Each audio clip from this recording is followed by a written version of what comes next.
I'm going back to Cali, Cali. Not really, but I did spend some time recently in California, Anaheim to be exact.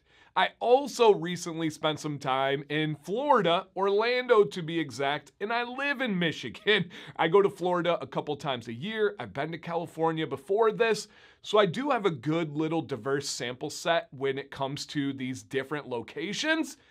But what I wanted to make is this video about climate and how it impacts two things: the appearance and the feel of your beard. In those three areas, especially a Michigan winter, and this is all in about a 2-month time frame, you guys, a Michigan winter, over to California, but then also down to Florida, very different experiences. It's one thing to go from Michigan to Florida and feel the difference, but then to add in a totally different climate to get a well-rounded perspective, I had to make this video. If this sounds like content that you are excited to consume, please consider consuming. It's a weird word, but hit that thumbs up, the like button, you guys. It is appreciated. And if you like learning about beards, talking about beards, or just positive vibes that's good for your mental health, hey, yo, please consider subscribing. It means the world to me. So I live in Michigan.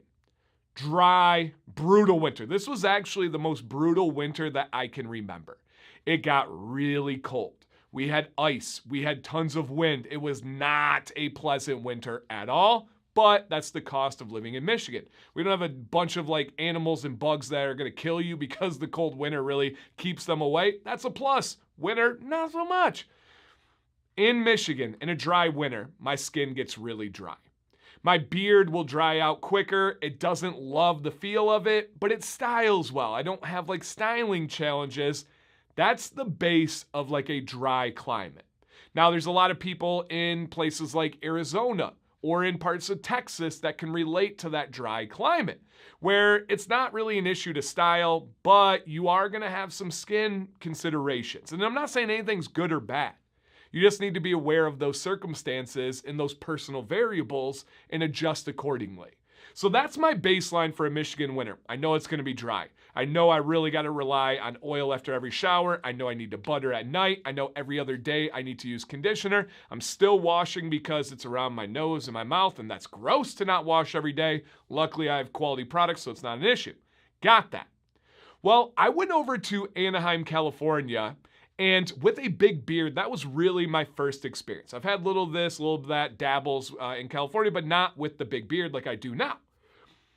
My biggest takeaway with the climate of Anaheim, California, it was about as neutral of a climate as I've ever experienced. It wasn't extremely hot, but it wasn't cold or chilly at all. It was not humid, but it was not dry. It was right here. It was just pleasant. And my beard thoroughly enjoyed it. It looked great and it felt great. I can't even think of a possible challenge with that California climate. And I've heard things like San Diego is very similar in other areas. It was insane how neutral that climate was. I could go outside and be warm, but not sweating. I could wear shorts or I could wear lighter pants. I could wear a zip up, but I could also rock a t-shirt. It was incredible. Absolutely incredible for my beard. Dang near ideal. I don't even know what I would change. Now, California, now let's switch over to Florida. It is very hot and very humid. Now, the feel of my skin underneath my beard and even the beard itself, 2 thumbs up. Humidity is fantastic for the health of your skin and hair. Wonderful. The styling aspect, I don't want to say bad, but different. When you go to a very humid place, your beard is not going to stay this straight for long. It is going to poof. It is going to curl up. Essentially what happens is that moisture in the air from the humidity latches onto your hair. And you would think, well, if it's heavier, it should fall. Hair doesn't work that way, unfortunately. That would make too much sense. What it does is it bunches up back towards the source. A lot, especially if you use heat, it's going to get rid of that. Now, there are people that will over straighten knowing it's humid out. So when they go outside, it gives a little bit more and kind of meets them in the middle. Exotic Ken, that's his nickname in the live streams, from Hawaii, that's something he really lives by and has made a big difference. Now, My initial thoughts with a big beard in Florida was that I just wasn't going to be able to do it, right? I've actually gone to the Dominican Republic, and that was even worse. That was far more extreme. I don't think I could have this beard in the Dominican Republic. Too hot and too humid, and I was around salt water, I was around chlorine, just was not ideal, but maybe it's different if you live there, right? But Florida, I know you can. We know guys like JB who comment on the channel or are involved in live streams. He has a beard down to his belt buckle, and it is incredible. Looks amazing, but the styling was different. And for me to make it work in Florida, I have to embrace that humidity. I have to embrace that poofiness. It gives me volume. It gives me texture. It just isn't as controllable as it is now, right? I can do that here. In Florida, it makes it more challenging for me just during the day to kind of reset my beard and get it back. I almost have to embrace a little bit more of a wilder beard or braid or not my beard.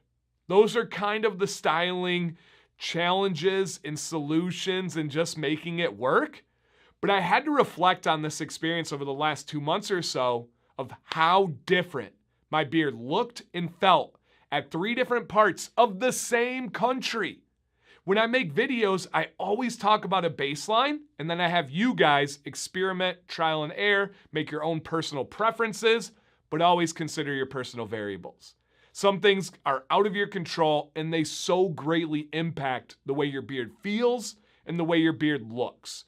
So consider that when you hear rules. Consider that when you hear recommendations. It's probably still a good thing to listen to and to try, but maybe you just adjust a little bit. Right? I genuinely believe everybody should use beard wash and beard oil every single day. But there are some things within that where if I'm in Florida, I am going with a thin viscosity oil. If I'm in a dry Michigan winter, I'm probably going a little bit thicker, more on the rotation. If I'm in California, I can do whatever the heck I want because it doesn't really seem to matter because it's just ideal for my beard. To wrap this up, you guys, down below, do you want to share your personal experience? Have you traveled and felt the difference? What is your home beard like? Have you ever considered what it would be like if you lived somewhere else? Would you keep the same style beard? Would you make an adjustment? I'm going to let you guys take this where you want, but I think this can be a beautiful community discussion, and we can learn from each other all over the world. Please get active down below, even if you're someone that just watches, appreciates the channel, consumes the information. Let's get involved on this one. It's a safe place, I promise, and I get back to every single person personally. My name's Dan C. Bearded, you guys. Thank you for watching today. Please stay bearded and stay positive.